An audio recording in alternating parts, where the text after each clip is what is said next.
वाहेगुरु जी का खालसा श्री वाहेगुरु जी की फतेह जी। मैं सरदार मनोज सिंह दुवन,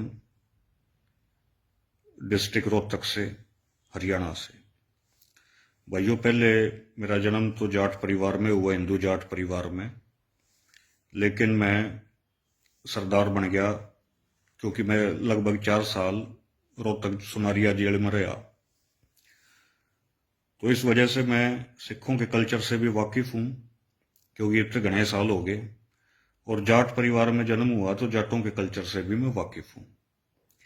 कल एक खबर आई और आज भी अखबारों में आ रही है खबर कि कनाडा के अंदर जो है, और मोदी ने भी इस पर ट्वीट किया कि भाई कनाडा में सिखों ने एक मंदिर पर अटैक कर दिया।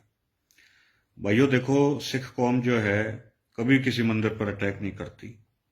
पंजाब के अंदर इतने मंदिर हैं। दरबार साहब जो श्री अमृतसर साहिब में जो दरबार साहब है, जहाँ जिसको जो हिंदू गोल्डन टेम्पल भी कह देते हैं, उसके चारों तरफ भी दुनिया भर के मंदिर हैं। आप देखोगे लेफ्ट साइड में भी एक शनि मंदिर है, और भी दुनिया भर के मंदिर हैं। किसी मंदिर के ऊपर आज तक तो सिखों ने अटैक किया नहीं। उल्टा महाराजा रंजीत सिंह का जब राज था तो महाराजा रंजीत सिंह ने जगन्नाथपुरी का जो मंदिर है उसमें सोना चढ़ाया था। सोमनाथ के मंदिर के ऊपर अब्दाली बार बार अटैक कराया करता। उस अब्दाली की टक्कर जो है वो सिखों ने लड़ी, सिखों ने ली।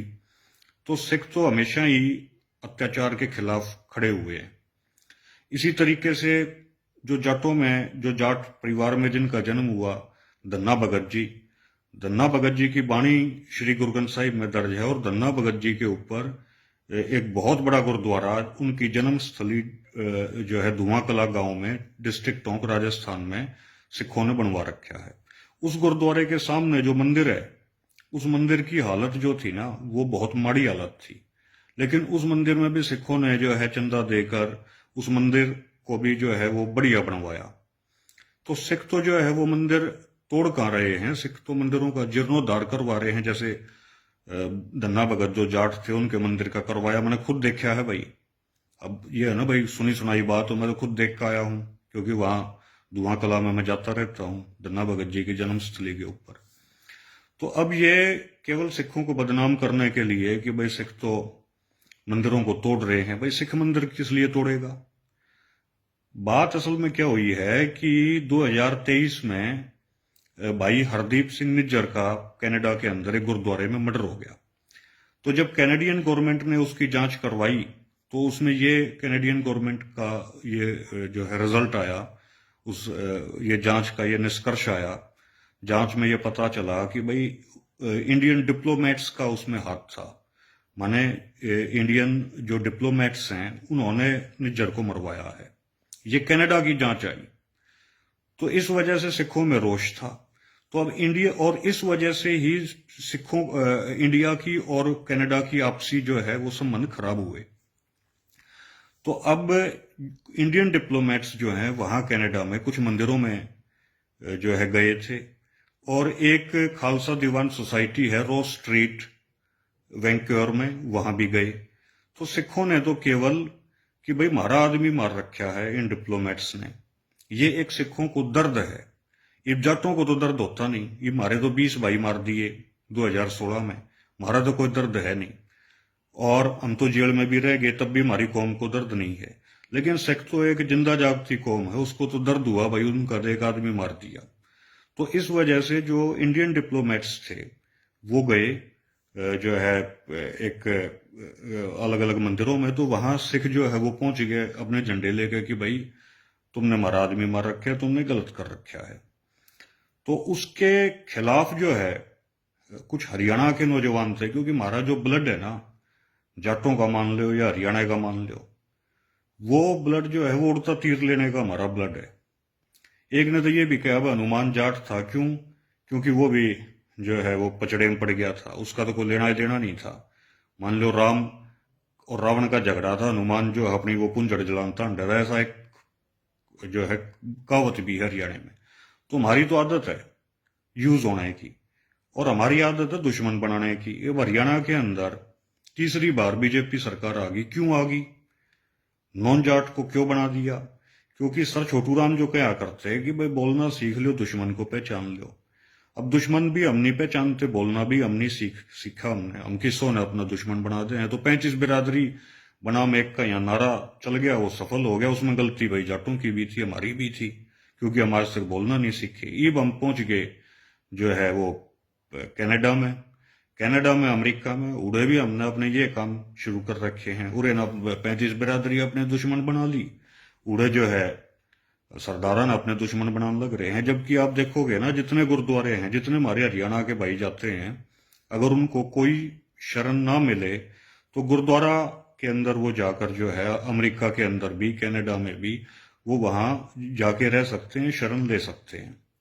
लेकिन उसके बाद भी हम लोग जो है वो नहीं समझ रहे कि पहले ही सारा दुनिया हमारे दुश्मन हो रही है। और भाइयों देखो, मुकदमे हो जाते हैं ना, कोई काम नहीं आता। मैं तो भुगत भोगी हूं, 4 साल में जेल में रहा।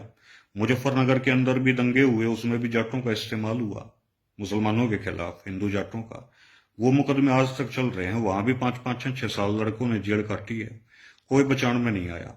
तो ये तो तुमको आगे कर देंगे और जो है तुम्हारा यूज कर लेंगे, इनको फायदा हो जाएगा जो तुम्हारे दुश्मन हैं, और जो है तुम फिर घर के ना रहोगे, घाट के रहोगे।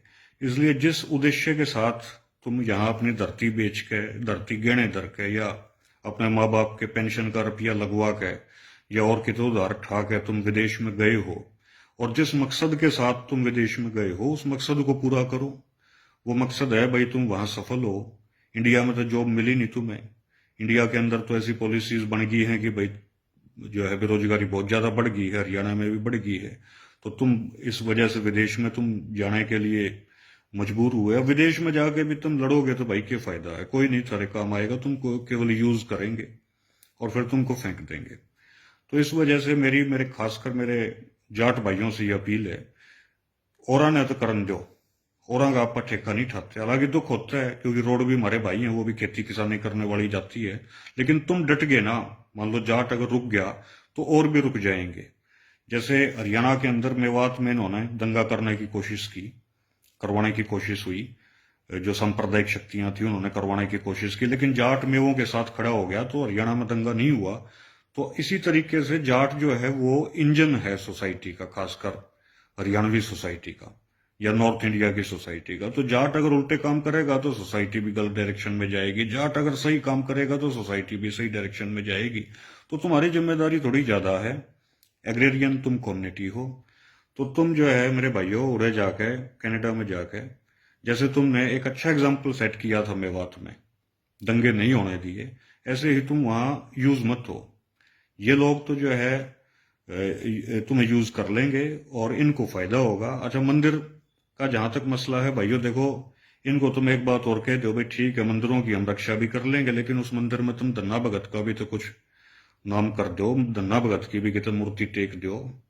उस मंदिर में जो है हमारे भी तो जाते हैं, लड़के भी तो कोई पुजारी बना दो। तो इस वजह से इस मंदिर में भी भाई थोड़ा साझा लेना शुरू करो। जब ये बात आ रही है कि तुम मंदिर के रक्षक हो गए तुम, तो इस मंदिर में थोड़ा साझा भी तो गिरो फेरे कि नहीं होगा तुम नरे दान देने के रह गए, इस मंदिर का सारा जो रुपया है वो जो है पुजारी दो रह जाओ, अगर तुम अपने नुए ठन ठन गोपाल बने रहोगे। थोड़ा सोचो, दिमाग लगाओ और आपस में ना लड़ो।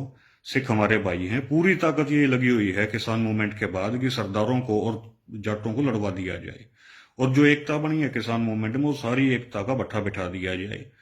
तुम्हारे ऊपर जिम्मेदारी ज्यादा है भाई, इस बात को समझ लो। और जो है ये तो तुम्हें हमेशा यूज करते आएंगे। सर छोटू राम जी समझाते समझाते मर गए, थारा फिर भी समझ में नहीं आई, अब भी थारा समझ में नहीं आ रही, फिर क्या होगा बताओ, कैसे काम चलेगा। तो मेरी हाथ जोड़ के मेरे हरियाणा के जाट भाइयों से ये अपील है कि सिख कौम को बदनाम किया जा रहा है भाई, और तुम तो खेती किसानी करने वाले लोग हो, तो इसलिए ज्यादा भावुक होने की जरूरत नहीं है। और जो है कदे उड़स पंगे लो, उड़ता तीर लो, कोई थारे काम नहीं आओगा। सरदारा थारे काम आओगे, सरदारा थारे काम आते आए हैं, क्योंकि ब्लड लाइन सेम है, खेती किसानी पेशा हमारा सेम है, एक जैसा हमारा पहनावा है, एक जैसा हमारा दिमाग है। इसलिए अपने भाइयों से मत लड़ो, अपने भाइयों का साथ दो भैया, ये मेरी अपील है। बहुत बहुत धन्यवाद। वाहेगुरु जी का खालसा, श्री वाहेगुरु जी की फतेह जी।